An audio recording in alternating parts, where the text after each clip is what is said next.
पहला, दूसरा, तीसरा, चौथा, पांचवा। ऑन द लाइटर साइड छठा भी बता दूं, जो हमास की गंद वहां से मार के भगाई गई है और भगाई जा रही है, ये अगर पीओके आ गई, जो आना शुरू हो रही है।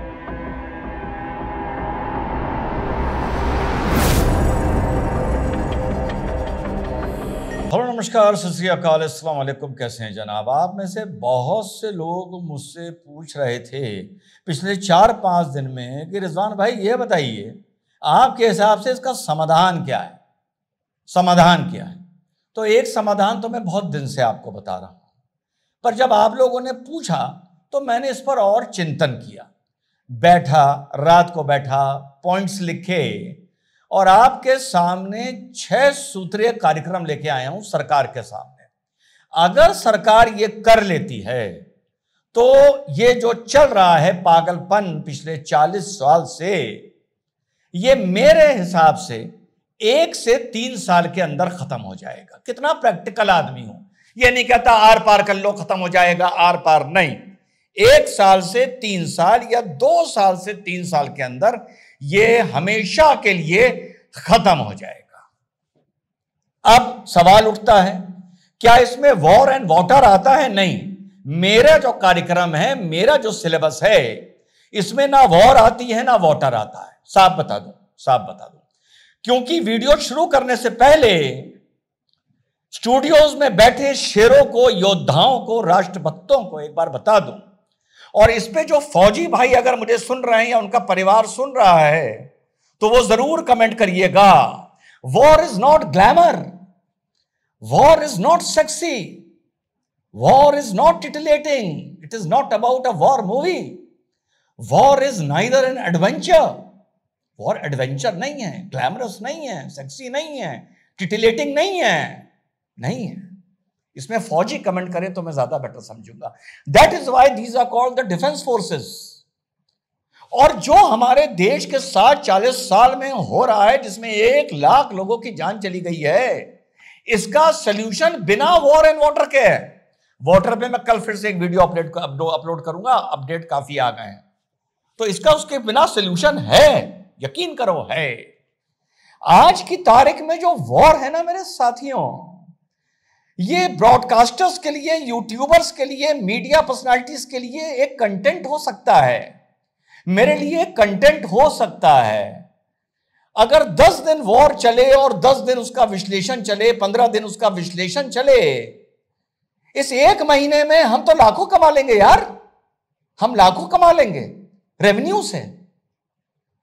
तो जो आपके इनफैचुएटेड IST, इनफैचुएटेड स्टूडियो टाइगर्स हैं, please don't make war glamorous and sexy and titillating in your content. And I will tell you, my friends, how without war and water we can win this. We can win. This is also a proxy war. 6 point हैं, 6 point. जो 6th point है वो on the lighter side है, पर उसमें गहराई बहुत है। 5 पॉइंट आप पहले सुनिए क्या है। पहला, 1, एब्सोल्यूट टाइज खत्म करो पाकिस्तान के साथ। एब्सोल्यूट। जो आपने बोला था water and terror cannot flow together and water and blood cannot flow together, तो आप ये बोलिए कि relation and terror can not flow together. ये बोलिए।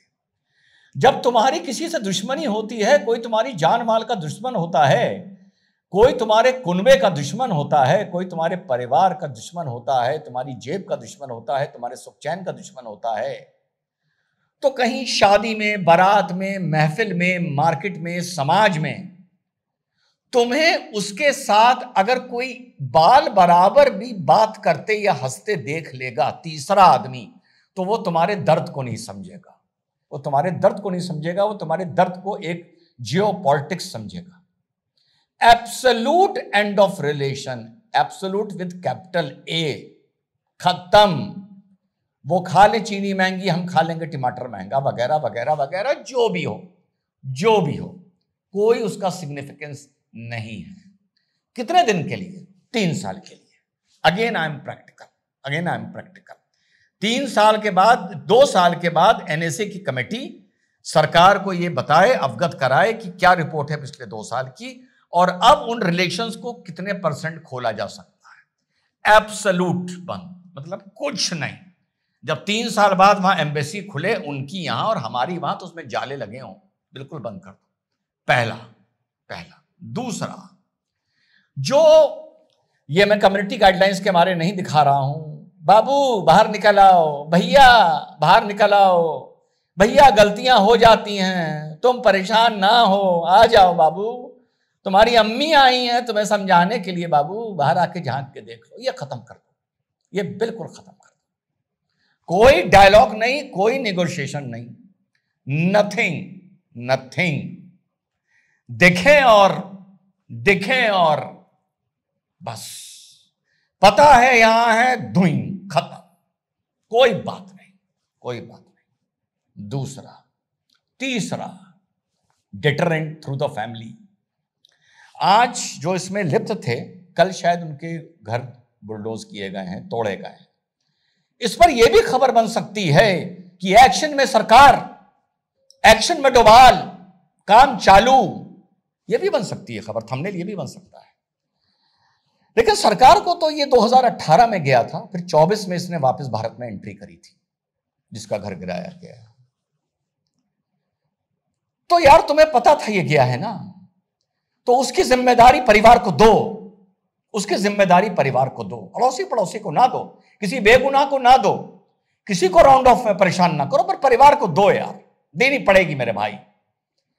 मैं ये नहीं कहता कि उनको भी, मैं ये नहीं कहता, लेकिन जीना हराम कर दो उनका। ये डेटरेंट है, ये डेटरेंट थ्योरी है क्राइम को रोकने की। जीना हराम कर दो कि वो अब एक हादसा होने के बाद मौके के सीन पर ना आए कि बाबू बाहर निकला, बाबू बाहर आ जा, ये कुछ नहीं करेंगे। ये तो मतलब बहुत देर हो गई। ये तो वो ट्रेनिंग लेके वापस आ गया, उसने कोई हादसा कर दिया, फिर घेरा गया, फिर वो आप बाबू के पापा को लेके चले गए, अब्बू जान को ना। वो वीडियो बना के डालें कि बेटा वापस आ जा। हमारी जिंदगी हराम कर दी है सरकार, हमारी जिंदगी हराम कर दी है।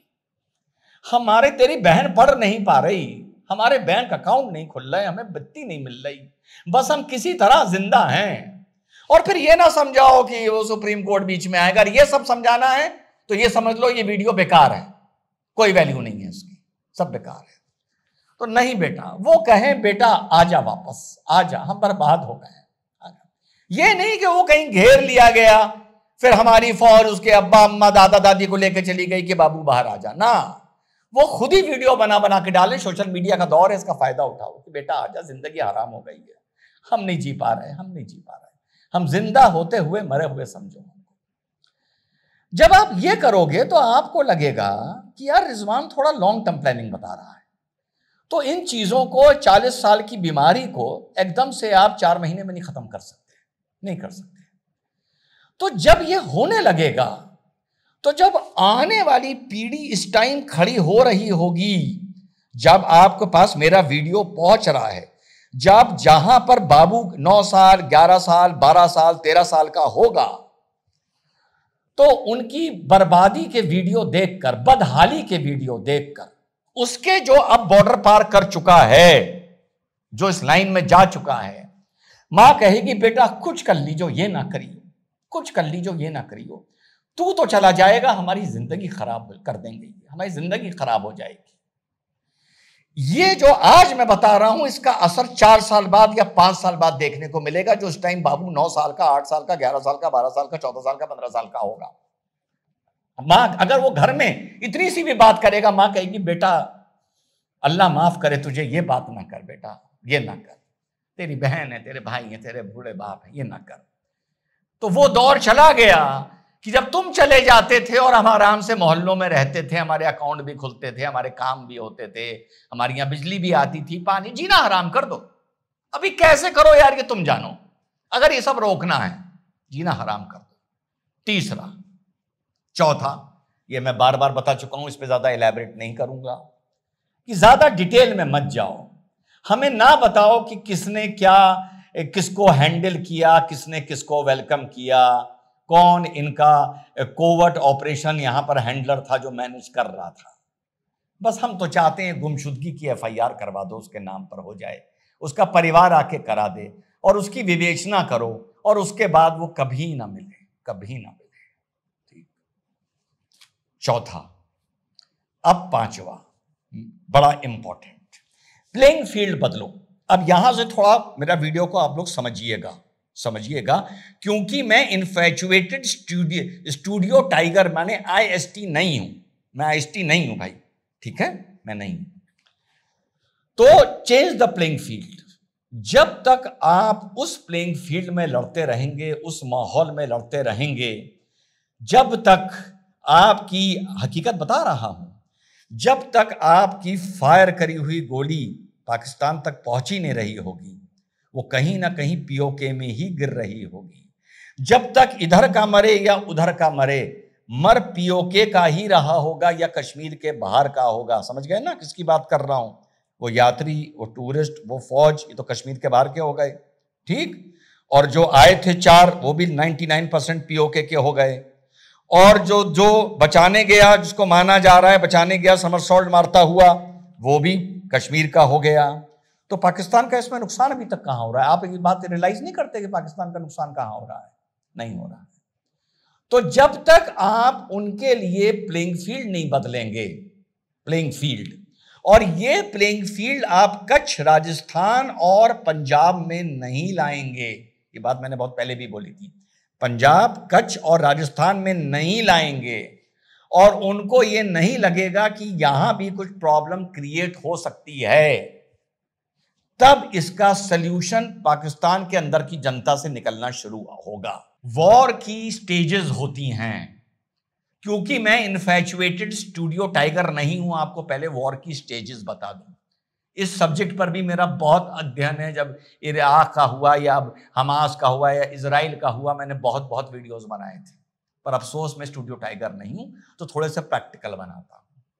वॉर की स्टेजेस होती हैं। पहली स्टेज क्या होती है? डिप्लोमेटिक रिलेशंस खत्म हो जाते हैं, डाउनग्रेड नहीं होते हैं, बिल्कुल खत्म हो जाते हैं। दूसरी स्टेज होती है बॉर्डर पर फोर्सेस मूव करना शुरू करती हैं। उस स्टेज पर आप ऑलरेडी आ जाइए। अभी भी इनकाउंटर चल रहे हैं, अभी भी BSF वाला पकड़ लिया गया है। अभी भी 2 दिन पहले कहीं एक हमारा और एक भारत माता का सपूत वीर गति को प्राप्त हुआ है, ठीक। आप जब बॉर्डर पर आ जाएंगे, वो उस बॉर्डर पर आ जाएंगे जो हमारी प्लेइंग फील्ड है। ये सब बेकार की बात है, मानना है तो न्यूक्लियर बम मार दो, हम भी मार देंगे, ये बचकाना बात है। दूसरी स्टेज, फौजी इस पे अगर कमेंट करें तो बड़ा मुझे अच्छा लगेगा। दूसरी स्टेज ये होती है जब आप आईबॉल टू आईबॉल आ जाते हैं तो स्क्रिमिश होने शुरू होते हैं। स्क्रिमिश का मतलब हो गया चुटपुट घटनाएं होनी शुरू होती हैं। आप उनके बॉर्डर में टोही दस्ता भेज के कहीं से इधर से घुसते हैं, वो फायरिंग करते हैं तो आप वापस आ जाते हैं। फिर आप अपने आर्मड कार इधर से कुछ भेजते हैं, वो फायरिंग करते हैं तो आप वापस आ जाते हैं। फिर वो कोई ऐसी चुटपुट हरकत करते हैं, फिर आप उसको रोकते हैं तो वो वापस चले जाते हैं। हाँ, इसमें कुछ लोग हलाक हो सकते हैं, इसमें कोई हमारा अभिनंदन उधर बंधक बनाया जा सकता है, तो हैशटैग सीरीज ना चलाइएगा, ब्रिंग बैक ना चलाइएगा। जब फोर्सेस बॉर्डर पर आपकी प्लेइंग फील्ड पर वो लोग आपके सामने आ जाएंगे जहां वो हमसे बहुत कमजोर हैं। मैं बात कर रहा हूं अभी कन्वेंशनल वॉरफेयर की। कन्वेंशनल वॉरफेयर फौजी समझ जाएंगे जो रेगुलर वेपन्स होते हैं। मैं न्यूक्लियर की बात नहीं कर रहा, अभी एयरफोर्स की बात ही नहीं कर रहा। एयरफोर्स सिर्फ हमारी भी अलर्ट पर है, उनका भी अलर्ट पर है। तो जब ये स्क्रमिश होने शुरू होंगे, जब मुठभेड़ हल्की फुल्की, समझ के चलिएगा, होनी शुरू होगी, तो वो दस्तक होगी वॉर की।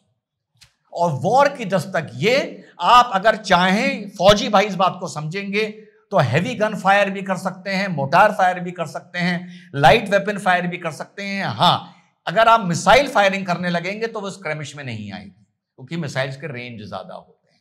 तो ये सब बॉर्डर्स पर होता रहता है। लेकिन जब ये स्टेज आएगी तो दुनिया, आप नहीं, उनकी भी छोड़िए, दुनिया थर-थर कांपेगी। दुनिया कहेगी अब ये लोग वॉर की तरफ बढ़ रहे हैं। फौजी भाई कमेंट करके बताएंगे, वॉर 2 मिनट में नहीं शुरू हो जाती, 2 घंटे में नहीं शुरू हो जाती। जब वॉर का डिप्लॉयमेंट शुरू होता है, उसके बाद स्क्रमिश की स्टेज आती है, छुटपुट टोही दस्ते जाते हैं, फायरिंग शुरू होती है। स्मॉल फायर आर्म फिर हैवी फायर आर्म में लेता है, फिर मोटार में लेता है, फिर शॉर्ट रेंज फील्ड गन्स और आर्टिलरी सामने आती है, और ये दोनों तरफ से होता है। अभी भी इसको वॉर नहीं कहा जाता, अभी भी जो जहां तक मैं आपको स्टेज बता रहा हूं, ये वॉर नहीं कहलाती है। जब आप इस स्टेज पर आएंगे और ऊपर कश्मीर के वो 3 कार्यक्रम आप कर रहे होंगे और उनके फौजी और कमांडर आकर अपने विलास से अपनी वाइन एंड बियर छोड़कर इधर आकर बैठेंगे, तो वहां अंदर से वहां समाधान निकलना शुरू होगा। और फिर दुनिया इसका समाधान निकालने के लिए तुरंत आ जाएगी से 5, 6, 7, 8, 10 दिन में। बिल्कुल आपको सिलसिलेवार तरीके से बता रहा हूं। और जिस दिन आपने ये क्रिएट कर लिया, जंग की दस्तक क्रिएट कर ली, वो चुटपुट घटनाएं, वो छोटी मुठभेड़ क्रिएट कर ली बॉर्डर पर, कि दुनिया को लगा कि जैसे ही अब ये आगे स्टेज पर जाएगा तो भारत की भी इन्फेंट्री अंदर घुस जाएगी और उधर से भी जवाब आएगा। मैं मान के चल रहा हूं उधर से जवाब आएगा, क्योंकि मैं इन्फैचुएटेड स्टूडियो टाइगर नहीं हूं। मैं मान के चल रहा हूं उधर से भी जवाब आएगा और हमारा भी नुकसान होगा, हमारा भी होगा, उनका भी बहुत होगा, बहुत होगा। फिर इसका समाधान, जब ये स्टेज आ जाएगी, इसमें फॉरेन पावर्स इन्वॉल्व होंगे और इसका समाधान वहां से निकलना शुरू होगा। यह है 5 सूत्रीय इसका कार्यक्रम। ऑन द लाइटर साइड छठा भी बता दूं, बुजुर्ग यूं ही नहीं कहेगा लोहे को लोहा काटता है और जहर को जहर मारता है। इंचार्ज बना दो, ठीक कर दूंगा। On the lighter side, on the lighter side. तो यह है 5 सूत्रीय कार्यक्रम। ये पहला शुरू होगा आपके कंप्लीट डिप्लोमेटिक रिलेशंस खत्म करने से, दूसरा होगा बाबू बाहर आ जाओ, मुन्ना बाहर आ जाओ, ये खत्म करने से, तीसरा होगा इनकी फैमिलीज का जीना हराम करने से, कि आने वाली नस्लों को उनकी फैमिली कहें कि बेटा इस रास्ते पे मत चलियो, हमारी जिंदगी हराम हो जाएगी, और चली रहा है तो हमको भी साथ लेके चल। और चौथा, चेंज द प्लेइंग। इनके जो हैंडलर्स हैं, कोवर्ट हैं, जो व्हाइट कॉलर बने हुए हैं, जो पीसफुल बने हुए हैं, कुछ ऐसा करो कि उनकी गुमनामी की FIRs दर्ज होनी शुरू हो जाएं और वो कभी ना मिले, ना हमें मिले, ना तुम्हें मिले, ना परिवार को मिले। और पांचवा, चेंज द प्लेइंग फील्ड, वहां से इधर शिफ्ट करो और माहौल ऐसा बनाओ, समझ जाना, ये मत कहना सर तो फिर तो जंग शुरू हो जाएगी। स्टेप बाय स्टेप बताया है। एक्स आर्मी मैन जो पूरी 40 साल की सर्विस किए हैं, देखा है, अनुभव है, बाल ग्रे हो गए हैं, बुजुर्ग से हो गए हैं, ज्यादा समझदार हैं, जो स्टूडियो टाइगर्स नहीं है इन्फैचुएटेड, वो अगर कमेंट करें और आपके अगर संबंध में बात हो तो आप उनसे पूछिएगा, जो रिजवान पूछ रहा है इस बात में कितना दम, जो बता रहा है कि इस बात में कितना दम है। क्योंकि वॉर की स्टेजेस होती हैं, यकायक वॉर नहीं शुरू हो जाती। मोमेंट होने में ही दोनों तरफ से 7, 8, 10 दिन निकल जाएंगे। लेकिन जब ये सिर्फ मोमेंट ही शुरू होगा, तब भी चीजों के भारत में दाम बढ़ने शुरू होंगे। इसके लिए भी तैयार रहना होगा। तो अगर 40-45 साल की इस गंध को साफ करना है तो यह है 5 सूत्रीय कार्यक्रम। जिस दिन गवर्नमेंट ने 5 साइमल्टेनियसली अडॉप्ट कर लिए, उसके 2 से 3 साल के अंदर यह समस्या हमेशा के लिए खत्म हो जाएगी। इसमें प्यूनिटिव एक्शन भी है, इसमें डिटरमेंटल एक्शन भी है, क्राइम को डिटर करने की भी चीज है, और वर्ल्ड में एक नैरेटिव बनाने की भी चीज है, और वर्ल्ड को डराने की भी चीज है। सारा काम हमारा देश कर सकता है without war and without water. अब लोगों को इनफैचुएशन में कंटेंट चाहिए, बूंद बूंद बंद कर दो, ये कर दो। इस पर कल बनाऊंगा वीडियो, अपडेट कर दूंगा आप लोगों को गवर्नमेंट ने क्या बोला है और किस स्टेज तक ये बात जाएगी, जो हैशटैग बनने शुरू हो गए थे। और वॉर, तो because I am not an infatuated nationalist and I don't want content out of war, out of which I will, I think, earn lakhs during that one war of war and tragedy. So war is not glamour, war is not sexy, war is not titillating, war is neither an adventure. War is bad, and if we have a solution without a war, then we should adopt it. और अगर हम यही adopt नहीं कर सकते तो फिर war करके बकवास करने का क्या फायदा। गवर्नमेंट पे भरोसा करो और चुपचाप बैठे रहो। और चलते चलते द मोस्ट स्कैरी पार्ट, जो हमास की गंद वहां से मार के भगाई गई है और भगाई जा रही है, ये अगर पीओके आ गई, जो आना शुरू हो रही है, तो हमास की सोच आईएसआई के साथ, और जो अमेरिका अफगानिस्तान में वेपन्स छोड़ के गया है, अगर डायरेक्टली भी तालिबान इन्वॉल्व ना हो, जो नहीं होगा, तो अमेरिका के जो अफगानिस्तान के स्प्लिंटर ग्रुप्स हैं, उनके पास इतना छोटा और मीडियम साइज वेपन पहुंच गया है जिसे वो बेच रहे हैं, जिसमें एमआई राइफल्स भी आती हैं। तो वहां के अफगानिस्तान में अमेरिकन वेपन्स जो वहां छूट गए हैं और जो वहां पर स्प्लिंटर ग्रुप्स बेच रहे हैं, प्लस पीओके का टेरेन, वहां के इनके hideouts and training camps, plus ISI और प्लस हमास का अगर ये सेंटर बन गया, तो आने वाले वक्त में मुसीबत बढ़ सकती है। तो बड़ा बड़ा ना करके अगर माइक्रो ऑपरेशन अभी शुरू कर दो, तो अभी समझ लो बिल्कुल लास्ट टाइम है, पानी नाक पर आ जाएगा, आ गया है, और पानी नाक के ऊपर ना निकल जाए और फिर मुसीबत बड़ी होगी। जय हिंद, वंदे मातरम, खुदा हाफिज।